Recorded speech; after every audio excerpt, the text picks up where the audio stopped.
सर्दियां आना शुरू हो गई थी। एक छोटे से गांव के किनारे बहती थी, जो मछुआरों के लिए जीवन का एक अहम हिस्सा थी। गांव की एक छोटी सी बस्ती में रघु और उसका परिवार रहता था। वह साहसी और मेहनती था और अपनी जबान का पक्का था, लेकिन उसका जीवन बहुत साधारण था। रघु और उसकी पत्नी रुक्मिणी, साथ ही उनके दो छोटे बच्चे अजय और मीना बहुत मुश्किलों में अपना जीवन व्यतीत कर रहे थे। रघु नदी में मछलियां पकड़ता था और जो भी मछलियां उसे मिले वह जाकर पास ही के एक बाजार में बेचकर अपने घर का खर्च निकालता था। रघु और उसके परिवार की जिंदगी पूरी तरह से मौसम और नदी की मछलियों पर निर्भर करती थी, लेकिन सर्दियों के आने पर रघु और उसके परिवार की स्थिति और भी खराब हो जाती थी। नदी का पानी ठंड के कारण धीरे धीरे जमने लगता था और हवा भी बहुत तेज हो जाती थी। इसी कारण रघु और उसकी पत्नी ठंड के बारे में सोचकर परेशान हो रहे थे। रघु अपनी पत्नी से कहता है, भाग्यवान, लगता है इस बार भी ठंड बहुत बढ़ने वाला है। पता नहीं मछलियां पकड़ भी पाऊंगा या नहीं। उसकी पत्नी उसकी बात सुन के बोलती है, अरे आप इतना चिंता मत करिए, भगवान पर भरोसा रखिए। वह दिन भी आ गया जब ठंड ने अपने सारे रिकॉर्ड तोड़ दिए। दिसंबर का महीना था और ठंड की लहर ने पूरे गांव को अपनी गिरफ्त में ले लिया। लेकिन बेचारे रघु को इतनी सर्दी में भी नदी में जाकर मछलियां पकड़नी थी। अगर वह नहीं जाता तो उसे और उसके परिवार को भूखा रहना पड़ता। ये ठंड का मौसम उसके लिए चुनौती भरा था, पर अपने परिवार के पेट की खातिर वह हर मुश्किल को सहने के लिए तैयार था। ऐसे ही एक दिन रघु मछलियां पकड़ने के लिए निकलने वाला था। तभी रुक्मिणी ने रघु से कहा, ए जी, ठंडी की मौसम आ गया है, बाहर इतनी ठंड है, आप नदी में मत जाइए। कुछ और काम क्यों नहीं कर लेते इन सर्दियों में? इतनी ठंड में बाहर मत जाइए ना, सेहत पर बुरा असर पड़ेगा। तभी रघु ने रुक्मिणी से कहा, अरे भाग्यवान, अगर मैं मछलियां नहीं पकड़ूंगा तो परिवार कैसे चलेगा? मुझे मछलियां पकड़ने के सिवा और कुछ काम भी तो नहीं आता। मुझे हर रोज मछलियां पकड़ने जाना होगा ताकि तुम लोगों का अच्छे से ख्याल रख पाऊं। यह ठंड किसी भी हालत में मुझे रोक नहीं सकती। रघु का दिल बहुत मजबूत था, लेकिन वह जानता था कि यह ठंड बहुत खतरनाक हो सकती है। फिर भी उसने अपनी मछलियां पकड़ने का सामान लिया और नदी की ओर चल पड़ा। रास्ते में ठंडी हवा ने जैसे उसे चारों ओर से घेर लिया था। जब वह नदी के पास पहुंचा तो देखा कि पानी का स्तर और भी कम हो गया था और नदी के किनारे बर्फ की परत जमने लगी थी। रघु ने अपनी नाव नदी में डाली और जाल फेंकने का काम शुरू किया, लेकिन जैसे ही उसने जाल डाला उसे महसूस हुआ कि उसकी उंगलियां और पैर बर्फ की तरह सख्त हो गए हैं। उसे इतनी तेज सर्दी लग रही थी कि ऐसा लगता था जैसे शरीर के हर अंग में कड़े कांटे चुभ रहे हों। ठंडी हवाएं बर्फीली हो चुकी थीं और रघु की सांसें तक जमने लगी थी। इस कड़ाके की ठंड ने उसे इस कदर जकड़ लिया था कि उसकी आंखें भी जलने लगी थीं। मगर रघु ने हार नहीं मानी और मछलियां पकड़ने का काम जारी रखा। दिन भर जाल खींचते खींचते भी उसे एक भी मछली नहीं मिली। रघु बहुत निराश हो गया था, उसका दिल भारी हो गया था, लेकिन उसने खुद को संभालते हुए सोचा, अगर आज मछलियां नहीं मिली तो मुझे घर खाली हाथ लौटना पड़ेगा और घर पर सब लोग मुझसे उम्मीद लगाए बैठे हैं। मुझे कुछ भी करके मछलियां पकड़नी ही पड़ेगी। वह जाल खींचते खींचते थक चुका था और उसकी हड्डियां तक सर्दी से कड़क रही थीं। वह अपनी नाव में बैठकर कुछ देर आराम करने लगा, लेकिन यह सोचकर वह फिर से उठा, अरे नहीं, अगर इस ठंड में बैठा रहूंगा तो यह बर्फ मेरा शरीर और कमजोर कर देगी। तभी नदी के पास एक बूढ़ा साधु पहुंचा। वह साधु हर रोज नदी के किनारे बैठकर ध्यान करता था। साधु रघु को बहुत देर से देख रहा था और समझ गया कि रघु बहुत मेहनत कर रहा है, लेकिन मेहनत के चलते उसकी हालत बहुत खराब हो चुकी है। उसने रघु को पास बुलाया और कहा, बेटा, इतनी ठंड में क्यों खुद को कष्ट दे रहे हो? मछलियों के बिना जीवन नहीं रुकता। तुम्हें खुद की सेहत का ध्यान रखना चाहिए। रघु ने जवाब दिया, साधु बाबा, अगर मैं मछलियां नहीं पकड़ूंगा तो मेरे परिवार को भूखा रहना पड़ेगा। मेरी पकड़ी हुई मछलियों पर ही हमारी पूरी जिंदगी टिकी है। साधु ने रघु की बात सुनी और मुस्कुराते हुए कहा, तुम सच में बहुत मेहनती हो, लेकिन जीवन का सबसे बड़ा सुख स्वास्थ्य है। स्वास्थ्य है तो सब है बेटा। साधु की बात सुनकर रघु थोड़ा भावुक हो गया, लेकिन अपनी जिम्मेदारी को याद करके उसने फिर से जाल पानी में फेंक दिया। लेकिन इस बार आश्चर्यजनक रूप से जाल में कई बड़ी मछलियां फंसी हुई थीं। रघु की आंखों में आंसू थे, क्योंकि इतनी देर मेहनत करने के बाद उसे आखिरकार मछलियां मिली। अब वह इन्हें बेचकर घर के लिए राशन ले सकता था। उसने साधु की तरफ देखा और सोचा, यह जरूर साधु महाराज की ही कृपा होगी, जो मुझे इनके आते ही इतनी सारी मछलियां मिल गई। यह सोचते हुए रघु ने साधु को धन्यवाद किया और घर की ओर निकल गया। रघु जब घर लौट रहा था तो रास्ते में उसने सोचा कि इस ठंड में भी भगवान ने मेरी मदद की। मुझे आज की इतनी ठंड में मेहनत के बाद यह एहसास हुआ कि कभी-कभी मुझे अपनी सेहत पर भी ध्यान देना होगा, क्योंकि मेरे सिवा मेरे परिवार का कमाने वाला और कोई भी नहीं है।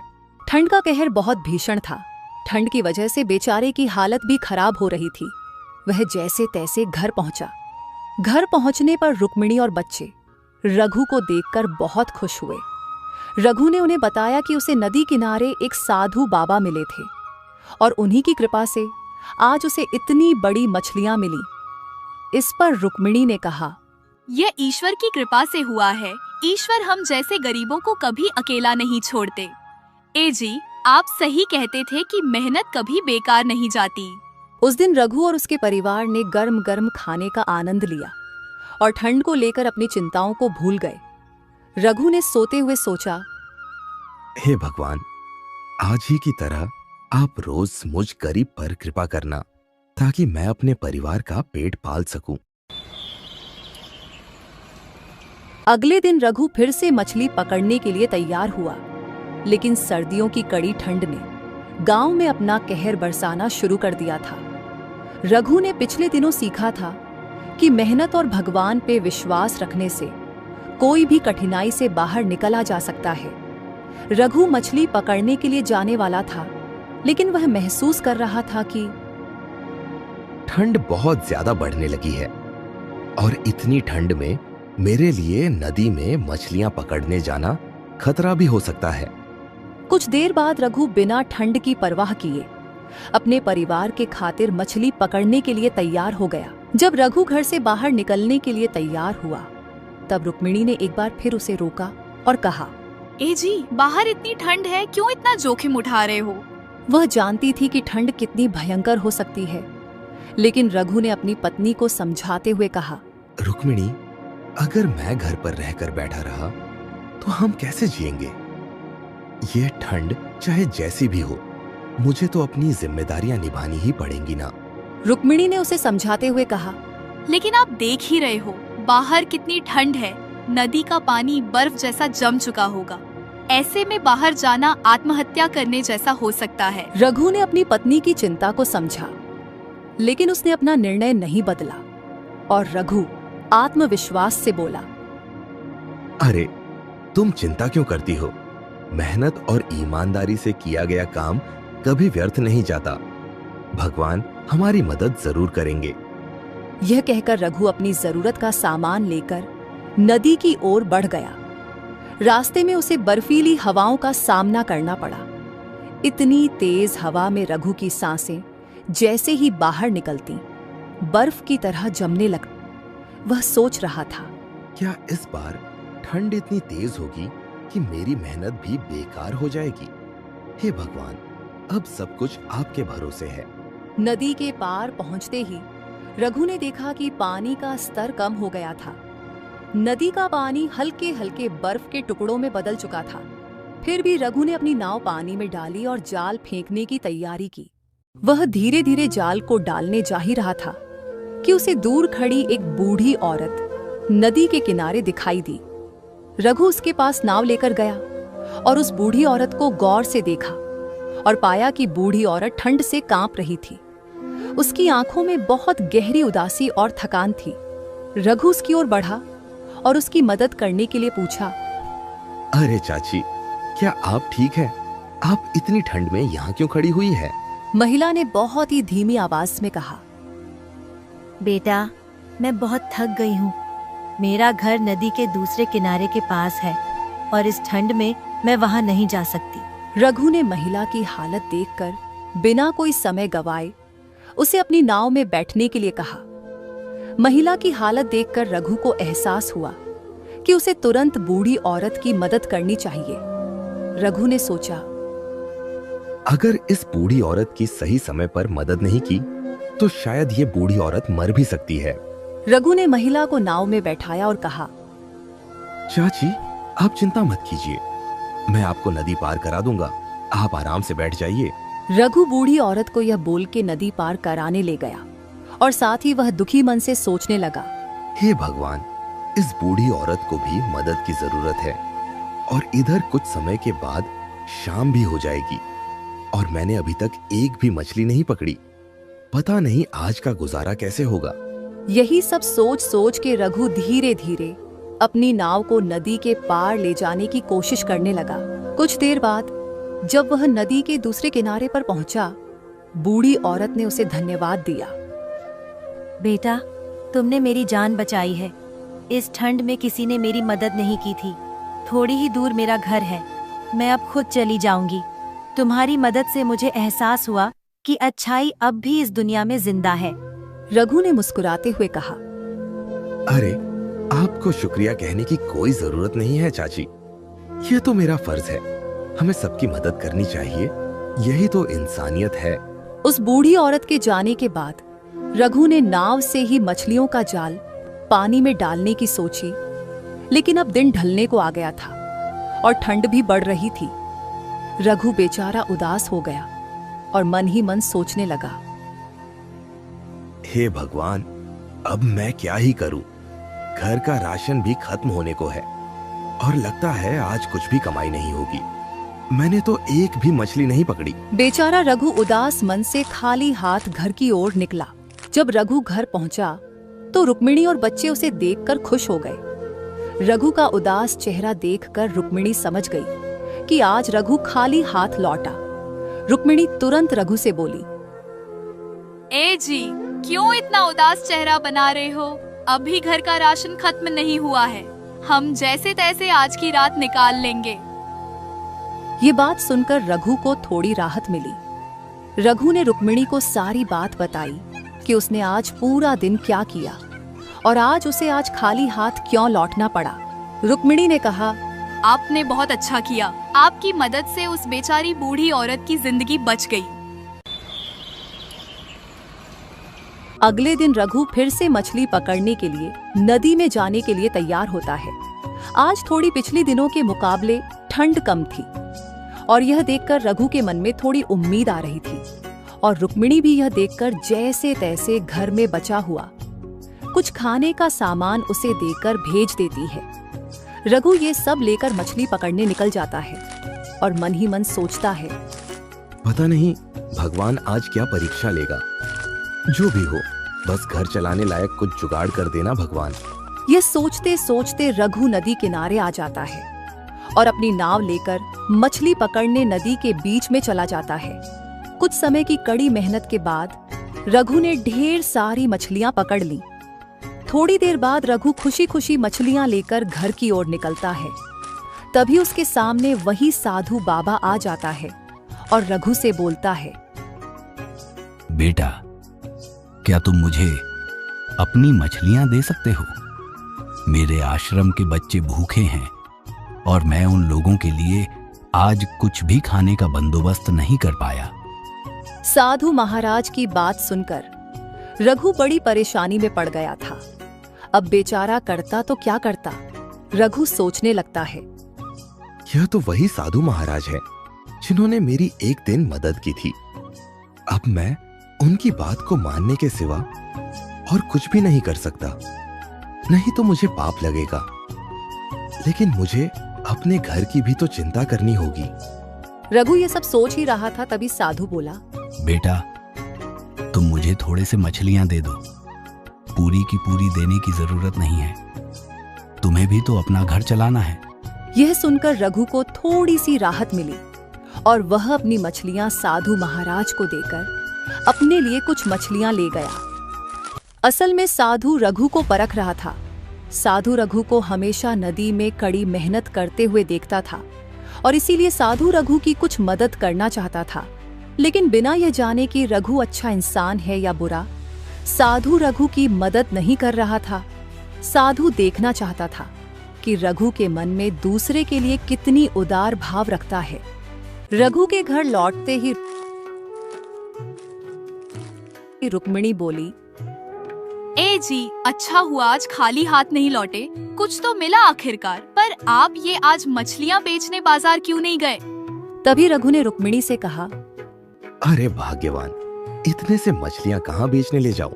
वैसे भी घर में कुछ तो राशन है ही, और आज साथ में ये मछलियां ही पका के खाते हैं। और ऐसे ही रात को सब लोग एक साथ खाना खाकर सो गए। ऐसे ही कुछ दिन बीत जाने के बाद एक दिन सुबह जब रघु और उसकी पत्नी नींद से उठे तो उन्होंने देखा कि बहुत जोर की बारिश हो रही थी और बारिश के कारण ठंड मानो 2 गुना बढ़ गई हो। दोनों बारिश को देखकर थोड़े निराश जैसे लग रहे थे और तभी रघु उदासी भरी आवाज में बोला, अरे भाग्यवान, ये सब क्या हो रहा है हमारे साथ? हर दिन हमारी समस्या बढ़ती ही जा रही है। इतनी मुश्किल क्या कम थी जो आज बारिश भी हो गई? अब इतनी ठंड में मैं कैसे मछलियां पकड़ने जाऊंगा? कल तो जैसे तैसे मैंने कुछ इंतजाम किया था, लेकिन आज मैं क्या करूं? रुक्मिणी रघु की बातें सुनकर थोड़ी भावुक हो जाती है और बताती है, आप यूं उदास मत होइए ना, भगवान पर भरोसा रखिए। ऐसे ही दोनों उदासी से भरे मन से एक दूसरे से बात कर रहे थे और पूरा दिन बारिश होती रहती है और शाम भी होने को है। तभी वही पहला वाला साधु बारिश से बचने के लिए उनके चौखट पर आ गए और फिर साधु ने उन दोनों से रात बिताने के लिए आश्रय मांगा। बच्चों, क्या मैं आज की रात यहाँ रुक सकता हूँ? क्योंकि बारिश तो रुकने का नाम ही नहीं ले रही और ऊपर से बाहर बहुत ठंड भी है। साधु मानो फिर से रघु की परीक्षा लेने की मंशा से उसके घर पर आया था और तभी रघु साधु की मदद करने के लिए मान जाता है। अंदर आइए साधु महाराज, बाहर बहुत बारिश हो रही है और ठंड भी बहुत है। लेकिन रुक्मिणी थोड़ा हिचकिचाती है और मन में सोचती है, एक तो घर में राशन भी कम है और खाली बिस्तर भी नहीं है और अब साधु महाराज आ गए। फिर भी रुक्मिणी रघु की वजह से मान जाती है और साधु को अंदर बुलाती है। रघु के घर में राशन भी खत्म होने लगा था और आज तो बारिश की वजह से रघु मछलियां भी पकड़ने नहीं जा पाया और बच्चों के चेहरे पर भी भूख की लकीरें साफ झलक रही थीं। रुक्मिणी ने रघु से कहा, ए जी, घर में तो राशन भी खत्म होने को है और आपने साधु महाराज को भी यहाँ बुला लिया। इतने लोगों का खाना कैसे जुगाड़ हो पाएगा? रघु चिंतित आवाज में बोला, अरे भाग्यवान, जो कुछ भी है उसे ही परोस दो। हम मिल बांट के खा लेंगे और अगर खाना कम पड़े तो हम लोग नहीं खाएंगे। तुम बच्चों और साधु महाराज को ही दे देना। साधु उन दोनों की बातें सुन रहा था और एक हल्की सी मुस्कुराहट के साथ उनकी तरफ देख रहा था। खाना कम पड़ने की वजह से रुक्मिणी ने साधु और बच्चों को ही खाना दिया और रघु और रुक्मिणी भूखे रहे। साधु यह सब जानते हुए भी अनजान बना हुआ था, मानो वह उन दोनों की परीक्षा ले रहा हो। फिर बाद सब लोग सोने चले गए और तभी ने देखा कि साधु के बगल में सोने के सिक्कों से भरी एक पोटली थी। रुक्मिणी ने तुरंत रघु को जगाया और बताया, अरे देखिए ना, साधु महाराज के पास कितना धन है। तभी रघु ने रुक्मिणी से कहा, भाग्यवान, साधु महाराज को बहुत से अमीर लोग दान के रूप में धन देते ही रहते हैं। यह भी शायद किसी ने उन्हें दान किया होगा। और वैसे भी साधु महाराज धनों से अपने आश्रम के बच्चों का पेट पालते हैं और उन्हें शिक्षा देते हैं। रघु और रुक्मिणी की आर्थिक अवस्था इन दिनों ठंड की मौसम की वजह से खराब होती जा रही थी। रघु का काम भी अच्छा नहीं चल रहा था और इसी बुरी परिस्थिति के मारे रुक्मिणी के मन में लालच आ गई थी। रुक्मिणी ने रघु से कहा, ए जी, थोड़ी सी सिक्के हम रख लेते हैं, साधु महाराज को पता नहीं चलेगा और हमारी भी थोड़ी सी जरूरत पूरी हो जाएगी। वैसे भी साधु महाराज को इतना धन की आवश्यकता नहीं होती होगी। रघु थोड़ा गुस्से में रुक्मिणी से कहा, अरे तुम क्या पागल हो गई हो? ये क्या करने की सोच रही हो? हमें पाप लगेगा। वो उनका दान में पाया हुआ धन है। साधु को यह सब कुछ सुनाई दे रहा था और वह सोने का नाटक कर रहा था। कुछ देर बाद रुक्मिणी के बहुत समझाने पर रघु आखिरकार बुरी परिस्थितियों के चलते रुक्मिणी की बात मान लेता है और दोनों चुपके से कुछ सिक्के रख लेते हैं। ऐसे ही कुछ देर बाद सुबह हो जाती है और साधु उन दोनों से विदा लेकर निकल जाता है। रघु भी कुछ देर बाद मछलियां पकड़ने के लिए नदी की ओर निकल जाता है। ऐसे ही कुछ दिन बीत जाते हैं। साधु से चुराए हुए सिक्कों से रघु और उसके परिवार की जिंदगी थोड़ी बेहतर हो गई थी और धीरे धीरे ठंड भी कम हो रही थी। रघु अब रोज बिना मुश्किल के 2-4 मछलियां पकड़कर लाता था और बाजार में बेच देता था। ऐसे ही उनकी जिंदगी खुशी से चल रही थी। एक दिन रघु मछलियां पकड़ने नदी जा रहा था और तभी रास्ते में उसे साधु दिखाई दिया। साधु को देखकर रघु थोड़ा घबरा गया और वहां से भाग आया। साधु यह सब देख लेता है और रघु को देख के साधु के चेहरे पर एक हल्की सी मुस्कुराहट होती है। कुछ समय बाद रघु घर लौटकर देखता है कि रुक्मिणी बहुत घबराई हुई है। रघु ने तुरंत रुक्मिणी से पूछा, अरे भाग्यवान, क्या हुआ? क्यों इतना घबराई हुई हो? रुक्मिणी ने घबराई हुई आवाज में कहा, अरे देखिए ना, क्या हो गया हमारे बेटे को? ये कुछ भी नहीं बोल रहा है और उठ भी नहीं रहा।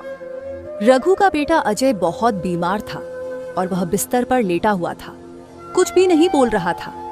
तभी रुक्मिणी बोलती है, ए जी, आप जल्दी जाइए ना, वैद्य जी को बुलाकर लाइए। रघु दौड़ते हुए वैद्य जी को बुलाकर लाता है और वैद्य जी अजय को देखकर बोलते हैं, अरे रघु, ये बहुत बीमार है, इसका इलाज यहाँ नहीं हो पाएगा। उसको जल्दी से शहर ले जाओ इलाज के लिए। मुझे तो इसकी बीमारी ठीक से समझ ही नहीं आ रही है। दिखने में तो ठीक जैसा लग रहा है, लेकिन अंदर से ये बहुत बीमार है। वैद्य जी की बात सुनकर दोनों चिंता में पड़ गए। दोनों ने सोचा कि अपने बेटे को शहर के अस्पताल में ले जाएं, लेकिन उनके पास इतना पैसा नहीं था। रुक्मिणी बोली, ए जी, आप जाओ ना, किसी से उधार मांग के लाओ, नहीं तो हमारे बेटे का इलाज नहीं हो पाएगा। रघु तुरंत गांव में अपने पड़ोसियों से उधार मांगने के लिए गया। कहीं से भी वह पैसे का बंदोबस्त नहीं कर पाया। किसी के पास पैसे नहीं थे तो कोई उसे पैसे उधार नहीं देना चाहता था। रघु उदास मन से घर लौटा। रुक्मिणी ने रघु को देखकर तुरंत पूछा, क्या हुआ? पैसे मिले या नहीं मिले? रघु उदासी भरी आवाज में बोला, नहीं भाग्यवान, मैंने बहुत कोशिश की, लेकिन मैं पैसे जुटा नहीं पाया। कुछ समय तक कहीं से भी पैसे का बंदोबस्त नहीं होने पर रुक्मिणी के मन में साधु का ख्याल आया और रुक्मिणी बोली, ए जी, आप जल्दी से जल्दी जाकर साधु महाराज से कुछ उधार लेके आइए ना। रघु गुस्से में बोला, साधु से? अरे क्या कह रही हो? साधु से कैसे उधार मांगने जा सकता हो? और वैसे भी साधु से जो सोने के सिक्के हमने चुराए थे, उसी का पाप हमारे बेटे को लगा है। वो कहते हैं ना, माँ बाप के पाप बच्चों को लगते हैं। दोनों ये सोचते हुए हताश हो गए और उन्होंने अपने बेटे की ओर देखा। अपने बेटे की हालत देखकर उनसे रहा नहीं गया और फिर कुछ समय बाद दोनों आपस में बात करके साधु महाराज से उधारी मांगने के लिए निकल गए। बीमार बेटे को छोड़कर उन्होंने अपनी बेटी से कहा कि वह अपने भाई का ख्याल रखे। फिर दोनों साधु के पास चले गए। दोनों ने देखा कि साधु महाराज एक पेड़ के नीचे ध्यान लगा रहे थे। दोनों जाकर साधु के सामने खड़े हो गए और साधु के ध्यान से जागने का इंतजार करने लगे। कुछ समय बाद जब साधु ध्यान से जगा तो उसने उन्हें देखा और पूछा, क्या हो गया? तुम दोनों इतनी घबराए हुए क्यों आए हो? दोनों ने अपने बीमार बेटे के बारे में बताया और साधु से कुछ सोने के सिक्के उधार मांगे। तभी साधु मुस्कुराते हुए बोला, क्यों? उस दिन भी तो थे। रघु और रुक्मिणी के चेहरे पर खामोशी छा गई। रघु ने साधु से पूछा, बाबा, आप कौन से दिन की बात कर रहे हैं? मुझे कुछ समझ नहीं आया बाबा। तभी साधु बोला, बेटा, मैं जो उस दिन तुम लोगों के घर में ठहरा था और तुम दोनों ने जो मुझसे कुछ सिक्के लिए थे, याद आया कुछ? दोनों यह बात सुनकर हक्के बक्के रह गए। उन्हें समझ आ गया कि उस दिन जो हुआ था वह सब साधु को पहले से ही पता था। दोनों को इस तरह देख साधु बोला, घबराने की जरूरत नहीं है। मैं तुम लोगों से नाराज नहीं हूं। माना तुम लोगों ने गलत काम किया था, लेकिन वो सब तुम लोगों ने अपनी बुरी परिस्थिति के कारण किया था। तुम लोग बुरे इंसान नहीं, बस बुरे तुम्हारे हालात थे। ये सुनकर रघु और रुक्मिणी ने साधु से माफी मांगी और वे शर्मिंदा होकर घर लौट जाने की सोचने लगे। और रुक्मिणी बोली, हमें माफ कर दीजिए साधु महाराज, हमसे बहुत बड़ी गलती हुई है। हम अपनी गलती का प्रायश्चित जरूर करेंगे और आपसे चुराए हुए सिक्के आपको वापस कर देंगे। अभी हम चलते हैं, हमारे बेटे को हमारी जरूरत है। रघु रुक्मिणी के बात से हामी भरी और बोला, जी बाबा, हमें माफ कर दीजिए, अभी हम चलते हैं। हमारे बच्चे को हमारी जरूरत है। तभी साधु बोला, रघु सुनो, तुम एक अच्छे इंसान हो, बस तुमसे बुरे हालात के चलते गलती हुई है। मैंने तुमको कई बार दूसरों की मदद करते हुए देखा है, इसलिए मैं भी तुम्हारी मदद करूंगा। वैसे भी मुझे अपना आश्रम चलाने के लिए इतना धन की आवश्यकता नहीं होती है। मुझे बार बार लोगों से दान मिलता ही रहता है। रघु, मैं तुम्हें यह धन तुमने जो अच्छे कर्म किए हैं उसके आशीर्वाद के रूप में दे रहा हूँ, इसे ग्रहण करो। यह बोलकर साधु ने उन्हें सोने के सिक्के दे दिए। साधु से मदद पाकर दोनों की आंखें भर आईं और दोनों ने साधु का धन्यवाद किया। फिर दौड़ते हुए अपने बीमार बच्चे के लिए घर की ओर निकल पड़े। थोड़ी देर बाद घर पहुंचकर उन्होंने देखा कि उनका बेटा अजय चमत्कारी रूप से ठीक हो गया था। यह देखकर दोनों ने शांति भरी लंबी सांस ली और मन ही मन साधु और भगवान का शुक्रिया अदा किया। और फिर उन्होंने एक दूसरे से कहा, अरे भाग्यवान, हमने जो किया सो किया। अब चाहे जैसी भी बुरी परिस्थिति हो, हम कभी कुछ गलत कदम नहीं उठाएंगे।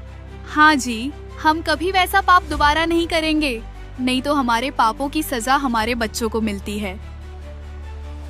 ऐसे ही रघु और रुक्मिणी साधु के दिए हुए सिक्कों से और मेहनत करके अपने बाकी का जीवन खुशी से बिताने लगे।